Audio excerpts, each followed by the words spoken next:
ટપુભાઈ હા બોલો ભાઈ. આપણે ફરમાઈશ આપણને એક ગીત બહુ ગમે એર્યું તાન ઢોલ વગાડશો હા વગાડી દે. દિલીપ ઠાકોર નું હા વગાડી દે. પંચાયતી કોના ભરશે તારી કાઘા પાસી રહેશે એર્યું વગાડો તાને હા વગાડી દે. હા વગાડો કાઘા પાસી રહેશે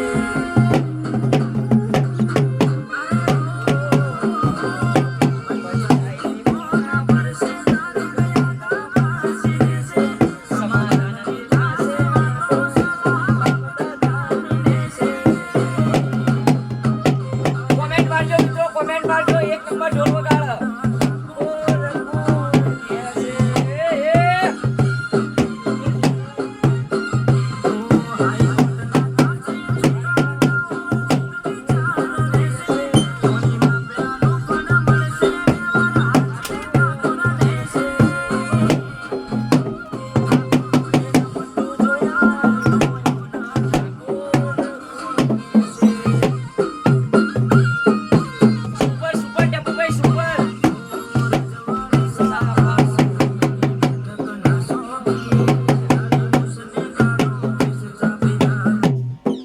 મિત્રો તમે જોઈ શકો છો અને દિલીપ ઠાકોર નું સોંગ ઉપર ઢોલ વગાડ્યો એટલે તમે જેટલો એટલો વિડીયો શેર કરજો, લાઈક કરજો, સબસ્ક્રાઇબ કરજો અને કોમેન્ટ કરજો. હારું હેડો તાન ટપુભાઈ, જય માતાજી.